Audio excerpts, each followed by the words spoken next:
Yo nací en el municipio de Coello, Tolima. Llegamos a San Martín el 10 de enero del 49.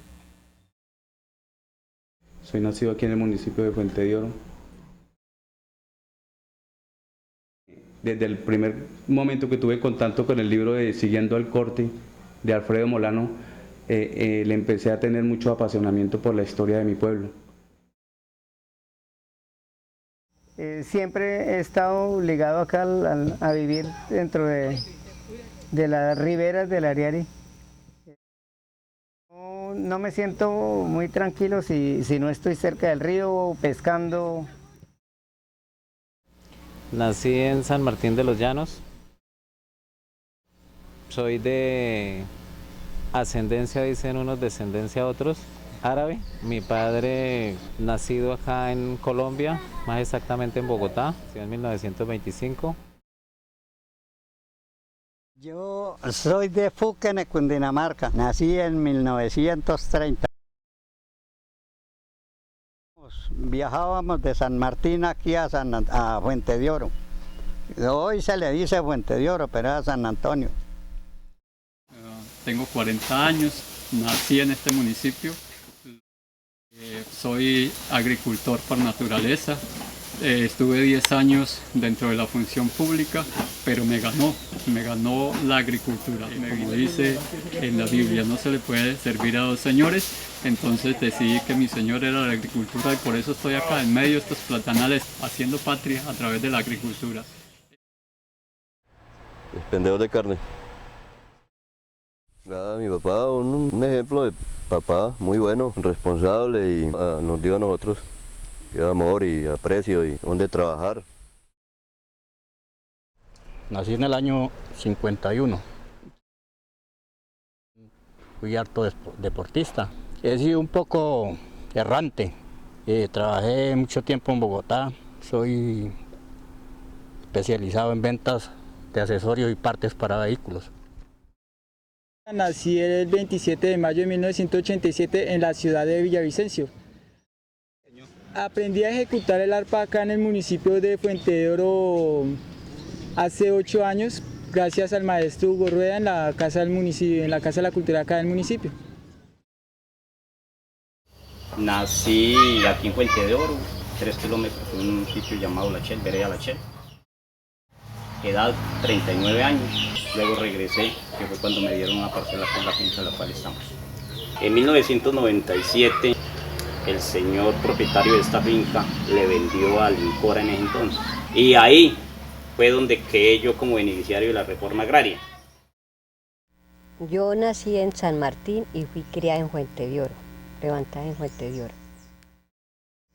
Yo ya estaba estudiando cuando fue la violencia, nos tocó coger para el monte y ya no tuve estudio ninguno. Apenas mirábamos los aviones, nos tocaba coger y meternos para escondernos debajo de los palos y todo eso. Yo nací en el municipio de Fuente de Oro en 1980. Soy profesor de educación física y alto rendimiento deportivo. Estudié guianza turística en el SENA. Soy consejero departamental de patrimonio, representando a la comunidad de Puerto Santander y al Museo Arqueológico Guayupe. Estamos en esta difícil tarea de buscar la identidad cultural en nuestro municipio y en nuestra comunidad. Llamaba a San Antonio de Padua y se le daba el título, era de San Antonio del Ariari, Intendencia del Meta. San Antonio de Padua. Ese nombre fue dado por los curas franciscanos que estuvieron en el proceso de evangelización en el llano hacia 1840. Cuando mi papá llegó a esta región, él dijo que no entendía por qué este pueblo se llamaba San Antonio, si no estaba el San ni estaba el Antonio. Esta era una región muy rica, se producía mucho arroz, maíz, sorgo, soya. Entonces él dijo que esto era una fuente de riqueza, era una fuente de oro. Entonces que esto debería llamarse era Fuente de Oro. Este municipio es una fuente de oro. Es una fuente de oro arqueológica y es una fuente de oro productiva. Aquí llegaron unas personas que le cambiaron el nombre al pueblo. Es que porque era Fuente de Oro, que era una fuente de riqueza y se lo cambiaron. Pero en regla general pues es un nombre bonito también. El municipio de Fuente de Oro tiene ese nombre por la calidad de sus tierras, es decir, por la fertilidad de sus tierras. Y además por un árbol que tenemos acá, sobre todo en la sabana, que se llama lluvia de oro. En el año 60 fue cuando nombraron a un señor Esaú Vélez, que fue el primer alcalde que hubo acá en Fuente de Oro, que fue cuando lo declararon municipio. En nuestra ordenanza, la ordenanza 024 de noviembre 28 de 1960, escribe Fuente de Oro todo pegadito. Era en Villao, en un café que llamaban El Escorial. Estaban unos tipos conversando y dijeron, no, el Ariare es la mejor zona, la mejor región que pueda haber aquí en el Meta. Pero ¿quién entra por allá si por allá nadie entraba? Uno no miraba sino a partidas de indios cuando bajaban, que iban por allá para San José del Guaviare. En el 50 venimos a San Antonio del Ariare, o sea, Fuente de Oro hoy en día. El tráfico de carros era por ahí cada 6 meses que se miraba un carro por acá. Una trocha destapada que no había ni habitantes así todavía en esa época. Caminitos, trochas, pero todo era selva. Tenía que cuidarse de las culebras, del tigre. No había autoridad así de ninguna clase. Lo que es caserío de arriba eran 5 casitas, ranchitos, no eran casitas sino ranchitos de paja, encerrados en yaripa. Y más arriba, de para acá, habían 2 casitas más de unos indígenas. Y en lo de abajo, donde es la plaza, eran como unas 3, 4 casitas. No existía poblado. La cocinita eran de tierra, las hornillitas de tierra, poco ollitas, lo que era el arroz se hacía en los cojas de barro. Porque no se encontraba por ninguna otra parte, habían habitaciones, que eran sabanas baldías, baldío todo. El señor Alberto Herrera, que él era uno de los fundadores de Fuente de Oro. Chucho Figueredo, a don Abelardo Mojica, a don José Castaño. Uno era Pablo Morales. Otros que fueron colonos por este frente fue Efraín Chacón, lejos si está. El otro era Alberto Herrera. El donde la caja agraria era la casa de Alberto Herrera, lo que es el Banco Agrario ahorita, esa casita. Doña Belén Niño. La otra casa que allá estaba fundadita, porque no habían más casas, era la de los Quiroga. María Che Martínez. Todos eran los fundadores. La que era de Ignacio Rojas, esa casa era de una señora Rosa. Ahí había una casa de un señor Cristóbal Enciso. Ah, la de don Miguel Pardo. Esos eran los que hacían el marco de la plaza, del parque. Ignacio Enciso. El caso de don Abelardo Mojica. Don Faustino Enciso, hermano de los otros 2 que mencioné antes. Don Faustino Enciso, ellos eran los fundadores de acá, de esta sabana. A mi amigo Faustino Enciso, poblador y emprendedor, Jesús Figueredo, amigo, empresario de esta región. Era mi papá, un hombre muy trabajador. Él vivió una época difícil. Fundó un pueblo llamado San Antonio del Ariari, que hoy en día es Fuente de Oro. Uno de los cofundadores del municipio de Fuente de Oro. De familia martinera. Sanmartinero, con muchas tradiciones llaneras, dedicado a la ganadería, inclusive al folclore. Y sufrió mucho. Él tuvo una historia muy hasta dura, amarga. Perdió toda la familia, todos los hermanos y casi su fortuna. Vivió una parte, digamos, regalado en su niñez. Él llegó en 1928, su papá murió y fue regalado por mi bisabuela, con doña Julia Ortiz, a una familia de buenos recursos económicos en San Martín. Los hermanos fueron y lo sacaron de por donde lo tenían como esclavo. Y lo trajeron de nuevo de San Martín y ya lo trajeron para San Antonio. Lo llegaron para otros familiares, unos tales Encisos de San Martín, de Rubín y Facundo Enciso. Cuando eso el abuelo tan solo tenía cerca de 12 años. Fue el primero en hacer un rancho de bareque. En esa época ellos le decían a esto las costas del Ariari. Comenzó el hombre a trabajar y comenzó a hacerse sus elementos llaneros para trabajar, como es el caballo y todos los aperos.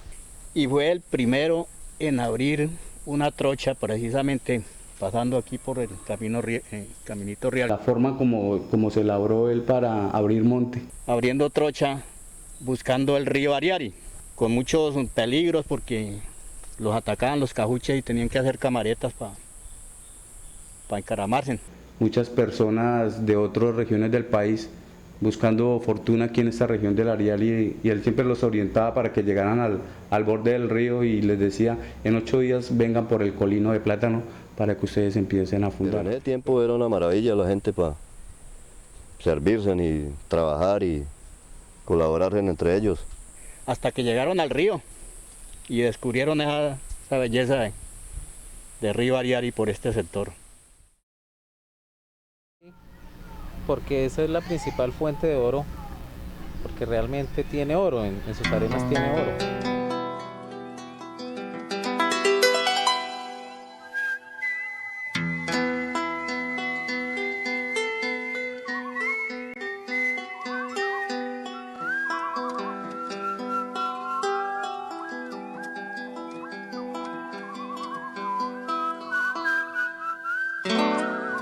Cuando yo estaba pequeño,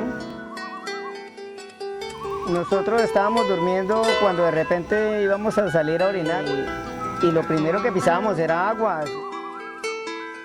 A cualquier hora de la noche se nos venía una creciente y nos íbamos hasta la rodilla dentro del agua.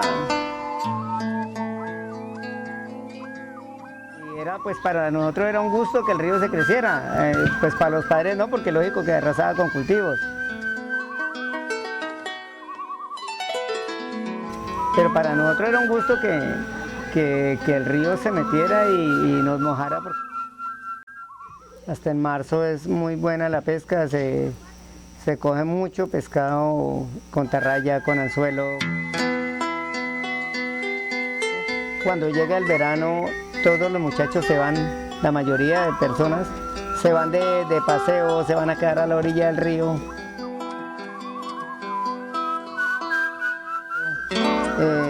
No vienen a jugar porque prefieren estarse bañando y estar pescando.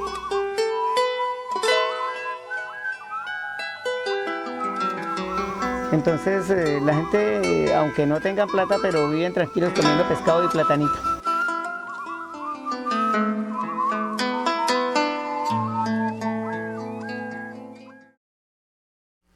Aquí vivieron varios comandantes sobre la zona del Ariari, porque el primero que estuvo fue un comandante Morales. En el 57 ya instalaron acá comando de ejército. Guadalupe Salcedo tampoco era comandante, pues él era el jefe de la guerrilla de esa época. Aquí en San Antonio, pues peleaban los chulavitas con los cachiporros. Los cachiporros eran los liberales y los chulavitas eran los godos. Entonces ellos peleaban. Cuando esa pelea y eso, entonces los chulavitas atacaron a meterse en la Fuente de Oro. La violencia política fue algo que no solamente marcó a los llanos, sino marcó a todo el país. Tuvo incidencia en todos los sectores y estratos de la sociedad. Como eso de la madrugada de las 5 de la mañana, cuando ese plomeo en el caserío, en las casitas de arriba, que se metieron. En el año 50 salí de Villao, yo fui mandado por el sargento Morales. Me mandó para acá, para la Ariari, me dijo: se me va a investigarme quiénes son liberales, quiénes son conservadores. Y como cuando eso ya mi mamá, pues todo el mundo teníamos listo, la ropita en una costal y las cobijitas en otro costal y cargue todo el mundo a coger los costales y a coger y a botarnos por esos barrancos a huir, para que no nos mataran. Quedan los liberales y salen los conservadores. Piensa uno de la violencia que estaba uno siempre uno como con esa tentación en la cabeza y todo, de que le toca a uno correr y que sufrir y todo eso. Se llegó la violencia, la muerte del doctor Jorge Eliezer Gaitán. Y la cuestión era que los liberales se llamaban porque el que hubiera liberal lo pelaban. Los que cogieron dormidos sí los mataban, porque la mayoría de hombres dormían en hamacas. De esa historia de Dumar Aljure que muy pocos han escrito y que está como por allá oculta. Que mi papá fue un actor bastante marcado en ese proceso de revolución y de violencia entre partidos. El capitán Aljure entró aquí en el año 52. Se salió del bando de donde tenía todas las de ganar, que era el bando de los perseguidores, y se situó en el bando de los perseguidos precisamente porque vio que ese bando no tenía apoyo de nadie. Él reunía familias, todas las familias así reunía hartas y mandaba a hacer sancocho de gallina. Él quiso aportar a esa causa de los campesinos liberales que eran perseguidos por el Estado. Por ejemplo, un vecino mío se me iba a robar una res. Yo iba y le decía, capitán, me están robando el ganado. Me decía, ¿quién? Tengo que investigar y saber quién es el que lo está robando, porque usted debe de prosperar en su finca y trabajar y tener. Tengo entendido que cuando él desertó de Sabana Larga en el Casanare, era teniente del ejército. Era una especie de justicia. Sí, claro. Yo creo que Dumar Aljure se hizo famoso porque nunca fue derrotado en batalla. Que esos comandantes no es como ahora, que ahora es distintas las cosas. En esa época nadie lo mandaba a robar a uno. Él fue conocido aquí en el llano como el capitán Aljure o el valiente. Le decía es trabaje y tenga, y el vecino lo mismo, tenga, pero no se roben del uno al otro. Entre todos los personajes del mundo yo creo que es la persona que más admiro. Ellos hicieron una reunión con el finado Manuel Marulanda, el finado Guadalupe Salcedo, Dumar Aljure, Álvaro Parra, Juan de la Cruz Varela. Hicieron una cumbre guerrillera como a nivel nacional donde vinieron representantes de diferentes departamentos, redactaron una constitución que se llamó la Constitución Guerrillera. Hay esa reunión para ellos repartirse en las regiones, cada cual quedó con su comando, con su región. Ya a mi papá se le asignó la región del departamento del Meta, más exactamente Alto y Bajo Ariari. Se fue Juan de la Cruz Varela para el Sumapaz. Al final Manuel lo pusieron se fue para el Tolima, el Huila, o sea, lo que es Uribe. Guadalupe cogía la parte de abajo del llano y los otros, Álvaro Parra y los otros cogían aquí la región de Cumaral, Restrepo y Puerto López. Y al Capi lo dejaron en la zona del Ariari. Habló con Guadalupe Salcedo y con Guadalupe Salcedo se entendieron muy bien. Pues yo me recuerdo de él porque esa vez nos reunieron a los colonos para que los conociéramos y supiéramos quiénes eran y quiénes eran los que quedaban comandando las regiones, las zonas. Dumar Aljure empezó a entrenar las tropas de Guadalupe Salcedo y a conformar como comandos para distribuirlos en sitios estratégicos.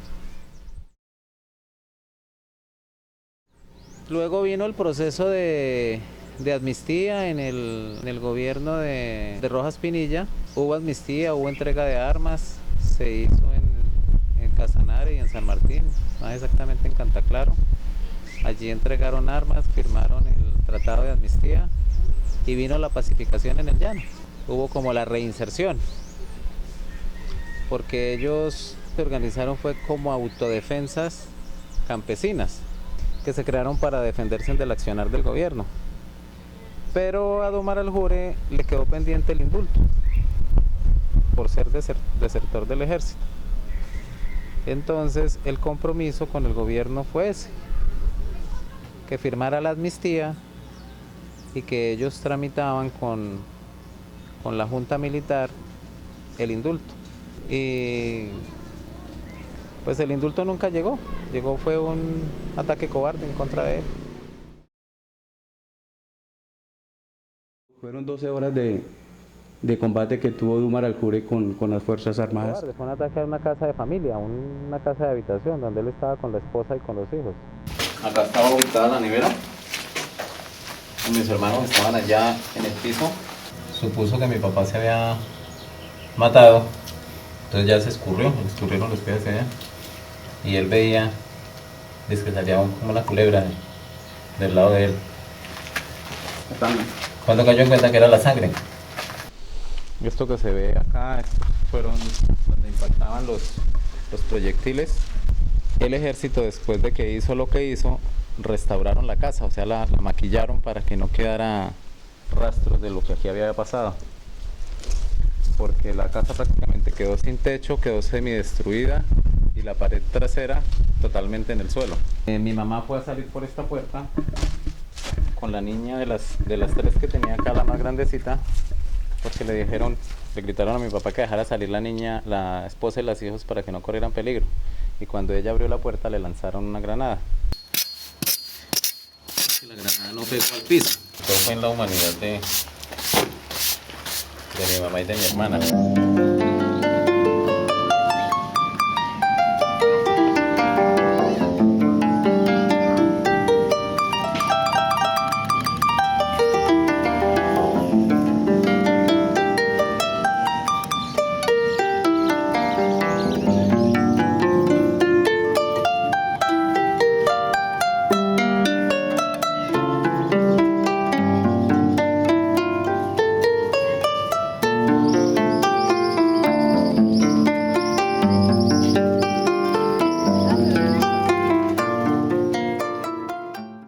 Que se supo de la muerte de Dumar al-Jure, la gente aquí en Fuente de Oro sintió mucha desmotivación, hasta lloró la gente. El pueblo empezó a declinar su crecimiento porque no solamente murió Dumar al-Jure, sino murieron muchos pobladores que en su momento el ejército a dedo los capturó y los fusiló por ser amigos de Dumar al-Jure. Entonces esas familias que quedaban, esas viudas con esos niños, salieron desplazados del Rincón de Bolívar hacia otros lugares.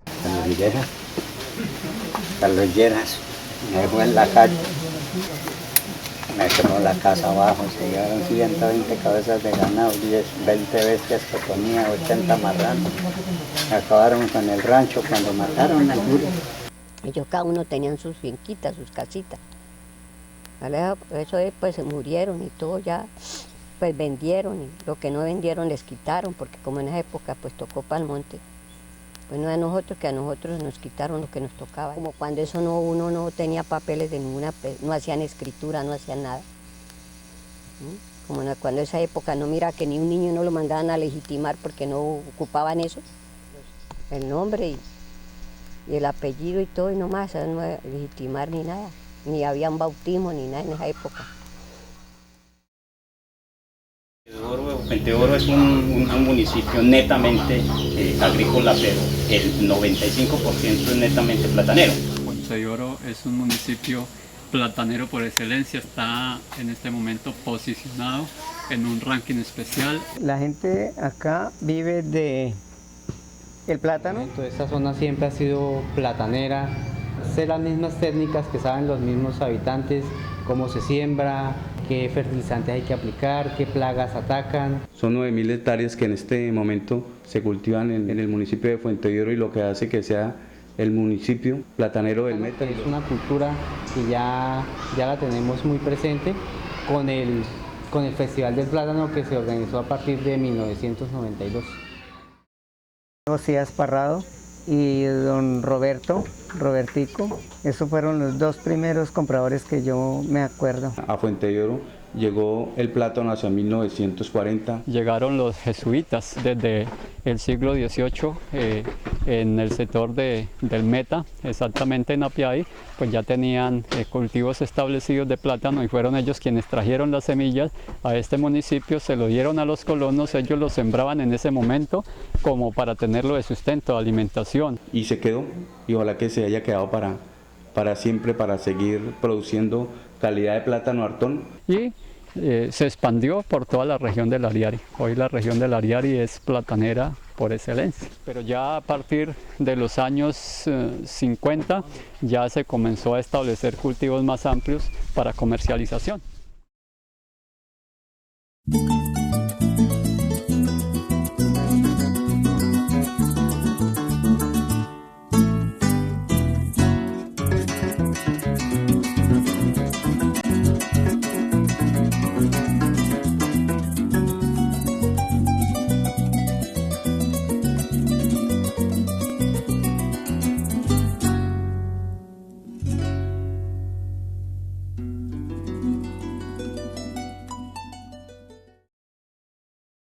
Bueno, en términos generales, pues la música llanera es un poco complejo decir desde cuándo se data, ya que los jesuitas fueron los que trajeron la música llanera al departamento del Meta.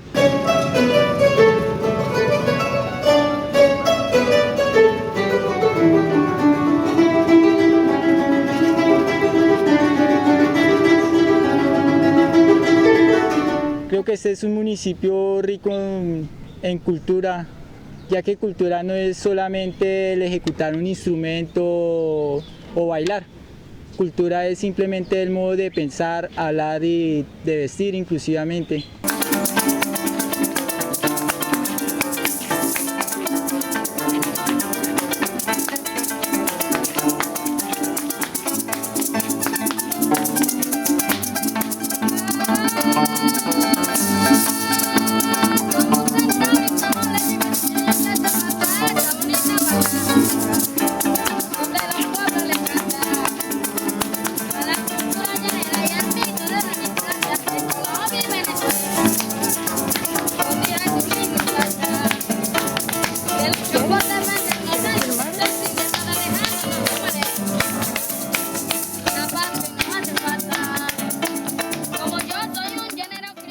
Un santo muy milagroso que se llamaba San Pascual. Las fiestas patronales prácticamente de todos los pueblos del llano, la fiesta principal era la fiesta que se le hacía a San Pascual Bailón. Oriundo de España.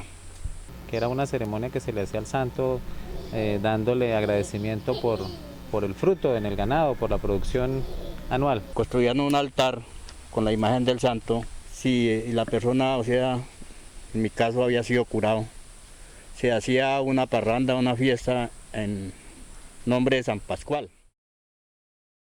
Eran los tungos de arroz, las arepas de arroz. Hacían el pan de arroz. Eso era el machuque de maduro, machuque de plátano verde. Tenemos el machuque. Pero el almorzar de la gente era sopa de arroz, yuca sudadita, chonque, carne, porque cuando se comía mucha carne, pescado. Los tamales llaneros. Leche, café con leche, leche. Con un pedazo de carne asada y café con leche. Maduro cocinado. El majule, otro preparativo, otro amasijo del plátano. El majule. Ahí la arepa de yuca, con cuajada, son comidas tradicionales de nosotros los llaneros. Fue una cultura muy organizada social, política y económicamente. Ellos vivían en bohíos, tenían caminos, plazoletas, eran indígenas muy organizados, militarmente tenían estrategias muy buenas para defenderse contra los otros indígenas y fueron los únicos indígenas de la Orinoquia colombiana que fueron sedentarios por su actividad agrícola, por su técnica alfarera. Es una cultura ancestral que falta mucho por investigar, mucho más antigua que la muisca y la quimbaya, que aproximadamente ocupó un espacio de entre 22.000 y 28.000 kilómetros cuadrados. Algunos dicen que es 2.000, 3.000 años antes de Cristo el origen de los guayupes y que prácticamente en el siglo XVII quedaron totalmente desaparecidos y olvidados y exterminados por los españoles y los alemanes. El museo nace de la idea del momento de que se hacen los hallazgos arqueológicos desde 1990.